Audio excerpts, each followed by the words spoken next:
আসসালামু আলাইকুম। আমি যশোর জেলা ছাত্রলীগ থেকে ইমন গাজী বলছি। দুঃখিত। যশোর জেলা ছাত্রলীগ থেকে ইমন গাজী বলছি। আমার এই ছাত্র জীবনে আজ 27+ বয়স আমার হচ্ছে। তো যাই হোক, আমাদের বয়সে অনেকে আছে যারা কিনা আমাদের বন্ধু বান্ধব, ছোট ভাই, বড় ভাই, যাই হোক না কেন।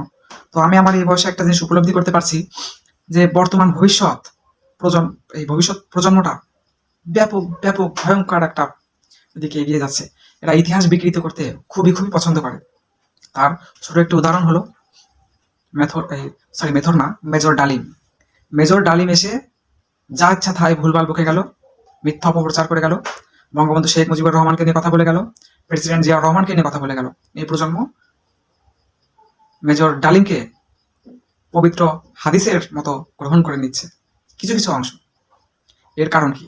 এর কারণ হচ্ছে পারিবারিক শিক্ষা। পারিবারিক শিক্ষাটা আমরা পাই নাই। আমরা মুক্তিযোদ্ধাদের সম্মান দিতে পারি নাই।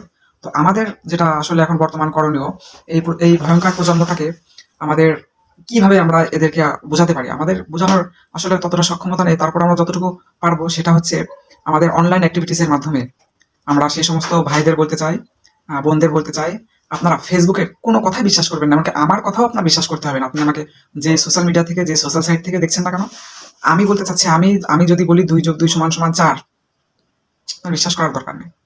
আপনি জিনিসটা রেফারেন্স সহ বই ঘেটে দেখেন 4 কিনা। যদি 4 হয় তাহলে 4, আপনি আমাকে মেনে নিন। এখন মেজর ডালিমের মতো ঘন্টারা যদি এসে বলে 2+2 = 5, আপনারা কেন সেটা মেনে নিচ্ছেন? আপনারা সেটা মেনে না নিয়ে, আপনারা তো আপনাদের গ্রন্থ আছে, আপনারা গ্রন্থ মোতাবেক যাচাই বাছাই করে দেখুন আসলে কোনটা। এতদিন আমরা শুনে এসেছি শেখ কামাল মেজর ডালিমের ওয়াইফকে তুলে নিয়ে যে রেপ করেছিল, ঠিক এই কারণেই নাকি মেজর ডালিম বঙ্গবন্ধু পরিবারকে হত্যা করেছিল। তো একটা ইন্টারভিউতে মেজর ডালিম এই কথাটি পুরো এড়িয়ে গেছেন। এরকম যদি একটা কোনো ঘটনা ঘটে থাকতো তাহলে অবশ্যই তিনি সেটা তুলে ধরতেন। সেটা তিনি তুলে ধরেননি, অর্থাৎ এটা পুরো সম্পূর্ণ মিথ্যা। এই মেজর ডালিমের এই ইন্টারভিউ করার পেছনে মোট দুটো কারণ ছিল। সেটা হচ্ছে একটি দলের থেকে টাকা পয়সা নিয়ে বাংলাদেশের মূলধারার রাজনীতি করার দুটো দলকে পচিয়ে দেওয়ার জন্য তার এই মূল উদ্দেশ্যটা ছিল। যাই হোক, বর্তমান প্রজন্ম, তোমরা আমার থেকে অনেক জ্ঞানী, আমি একজন নগণ্য। আমি তোমাদের কাছে এতটুকু অনুরোধ করতে চাই, কোনো হুজুর, কোনো পুরোহিত মশাই, ঠাকুর মশাই হোক আর বাপ মা হোক, যেই হোক, সে একটা দাবি করতেই পারে, কিন্তু সেই দাবির রেফারেন্স দরকার, প্রমাণ দরকার। প্রমাণ ছাড়া এক চুলও কাউকে বিশ্বাস করা যাবে না।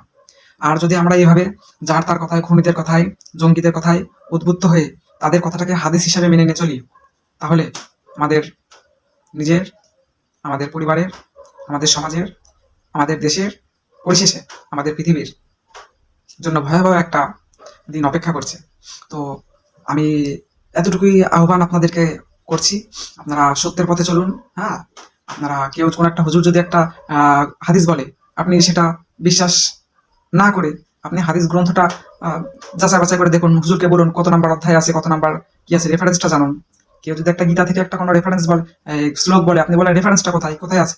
আমাদের ধর্মগুরুদের কোনো কথাই মেনে চলা যাবে না। হ্যাঁ, সবার তা মেনে চলা যাবে না তা না। যাদের তা আমাদের সন্দেহ আছে, যাদের উপর আছে অনেক আপনার ক্লেম আছে, সেই সমস্ত গুলো আমরা যাচাই বাছাই করে যদি চলতে পারি, তাহলে মনে হয় আমাদের সকলের জন্যই মঙ্গল। আশা করি সবাই বুঝতে পারছেন। ধন্যবাদ।